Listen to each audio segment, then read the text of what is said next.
প্রত্যেকটা অফিসে এইচআর যেটাকে বলে অর্থাৎ কর্মচারী বিভাগ যেটাকে বলে, সেই কর্মচারী বিভাগে কর্মচারীদের ব্যক্তিগত নথি এসিআর থেকে শুরু করে এবং তাদের অবসরপ্রাপ্ত কাগজপত্র সমস্ত কিছু থাকে। তো আমরা দীর্ঘদিন ধরে আমাদের দাবি ছিল যে আমরা গত আওয়ামী লীগের আমলে আমি সহ আমার সংগঠনের 18 জন লোককে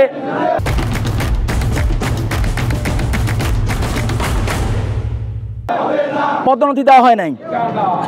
অনেক মানুষ জাহাজি কর্মচারী যারা আছে তাদেরকে তাদের চাকরির যে কনফার্মেশন একটা লেটার দেওয়া হয়, সেই কনফার্মেশন লেটার থাকলে তারা অবসর সময় যথাযথ পাওনাগুলো দ্রুত পেয়ে যান।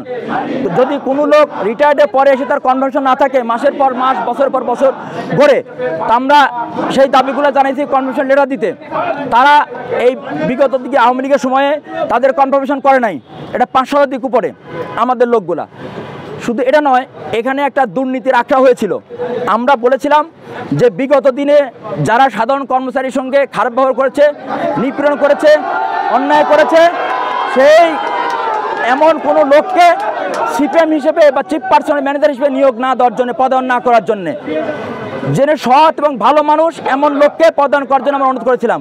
আমরা আনুষ্ঠানিকভাবে চিঠি দিয়েছিলাম, কিন্তু সেই চিঠির পরিপ্রেক্ষিতে নিয়মটা হলো এই যে কর্মচারী বিভাগের যত প্রতিষ্ঠানের সব চিঠিগুলো 6ষ্ঠ গ্রেডের উপর থেকে সব কর্মচারী বিভক্ত হয়।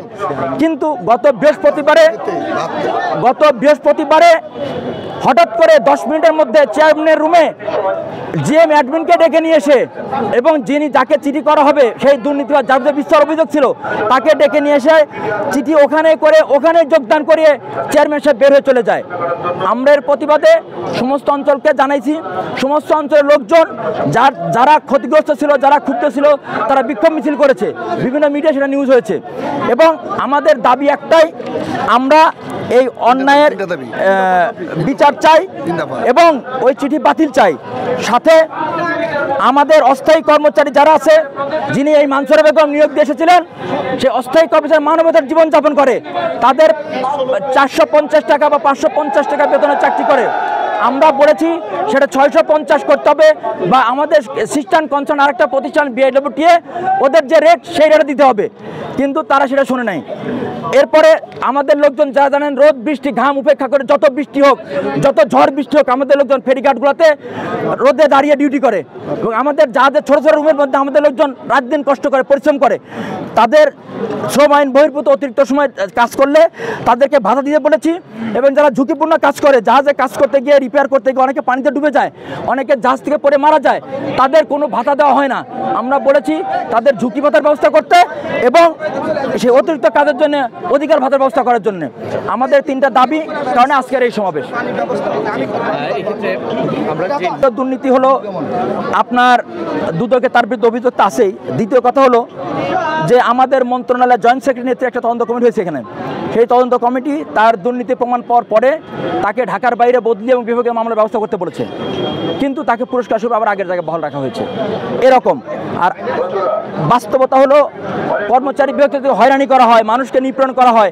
আপনি আমাদের লোকজন ভোলার মনপুরা চাকরি করে, আমাদের লোক হাতিয়া চাকরি করে, সেখান থেকে সে এখানে এসে তার একটা কাজের জন্য সে দিনের পর দিন ঘরে, একজন গরিব কর্মচারী কয় টাকা বেতন পায়, কয় টাকায় যারা ঢাকা শহরে থাকে সেই কাজগুলো করতে পারবে, এটা বলেন।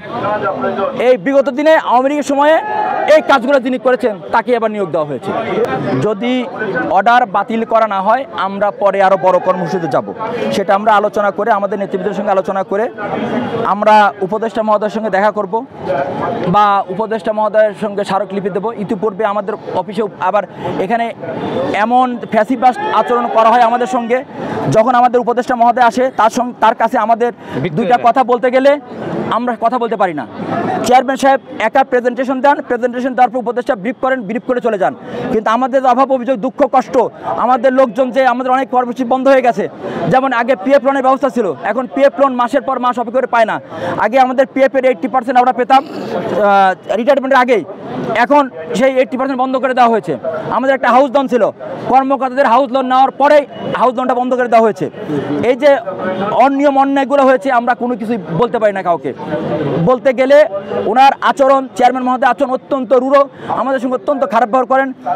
উনি একটা সার্কুলার করেছেন, আমাদের লোকজন সকাল 6টা থেকে শুরু করে দুপুর 2টা ডিউটি করে, দুপুর 2টা থেকে শুরু করে রাত্রে 10টা ডিউটি করে, রাত্রে 10টা থেকে শুরু করে আবার সকাল 6টা পর্যন্ত ডিউটি করে, 3 শিফটে। উনি একটা সার্কুলার করেছেন প্রত্যেককে সমস্ত স্টেশনে সারা বাংলাদেশে যে সকাল 9:30টার মধ্যে অফিসে সার্কুলার পাঠাতে হবে, কিন্তু যারা 2টা ডিউটি করে তারা 9:30 সই করবে কি করে, যারা রাত্রে 10টা ডিউটি করে তারা 9:30 সই করবে কি করে। উনার এই প্রতিষ্ঠান সম্বন্ধে কোনো ধারণা নাই। এই প্রতিষ্ঠান লোকজন যে পরিশ্রম করে, কষ্ট করে, এটা উনি করেন না, এটা ওনার প্রবলেম।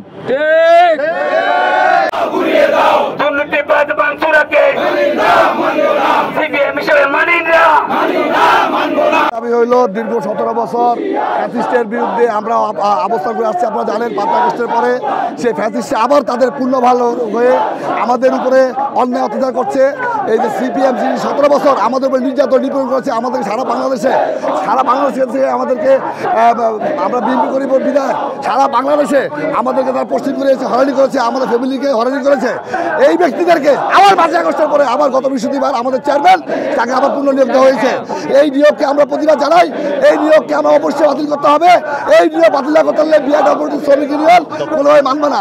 আপনারা জানেন গত বৃহস্পতিবার তার নিয়োগের প্রতিবাদে সারা বাংলাদেশে আমাদের সব স্টেশনে প্রতিবাদ বিক্ষোভ মিছিল হয়েছে। সেই প্রতিবাদের পরিপ্রেক্ষিতে আজ রোববার আমরা চেয়ারম্যানকে আলটিমেটাম দিয়েছিলাম যে রোববারের মধ্যে যদি আমাদেরকে এই চিঠি বাতিল করে তাহলে আমরা আমাদের দাবি আমাদের প্রত্যাখ্যান করবো, কিন্তু সে আমাদের কথা রাখে নাই। সেই প্রতিবাদে আজ বিআরডব্লিউসি অ্যাম্বুলেন্স ইউনিয়ন আলুদ্দিন ভাই এবং নিয়াজ ভাইয়ের নেতৃত্বে আমরা আজকে প্রতিবাদ অবস্থান কর্মসূচি পালন করছি। আমাদের 3 দফা দাবি, 3 দফার মধ্যে প্রথম দাবি হলো অবৈধ মানসুর সিপিএম যিনি বিগত ফ্যাসিস্ট আওয়ামী লীগের সময় এই চেহারা বসে সে অন্যায় অভিযোগ যেমন দুর্নীতি দমনে তার নামে অভিযোগ আছে, সেই দুর্নীতি দমনে অভিযোগের ব্যক্তিকে আওয়ামী লীগে তাকে প্রত্যাহার করা হয়েছে। সেই প্রত্যাহিত ব্যক্তিকে আবার পুনরায় আবার তাকে আবার ওই বহাল করেছে চেয়ারম্যান। এটা আমার প্রথম দাবি, তার এই নিয়োগ অবশ্যই বাতিল করতে হবে। দ্বিতীয় দাবি হলো শ্রমিক অস্থায়ী কর্মচারীকে বেরকে যারা আছে তাদেরকে বিআরডব্লিউটিসির সরকারি বিধিমালায় তাদেরকে বেতন বৃদ্ধি করতে হবে। তৃতীয়, আমাদের সারা বাংলাদেশের ফেরি সেক্টরে শ্রমিকরা 3 রাত 24 ঘন্টা অক্লান্ত পরিশ্রম করে, সেই পশ্চিমবঙ্গের প্রতিবাদ তারা ঝুঁকি ভাতা, কেউ রাস্তা পড়ে যায়, কেউ ফেরিতে আঘাত করে মারা যায়, সেই ঝুঁকি ভাতার জন্য আমরা চেয়ারম্যানের কাছে আবেদন জানাচ্ছি বিগত 10 বছর ধরে। আমরা এই 3টা দাবি আমাদের অবশ্যই বলতে হবে।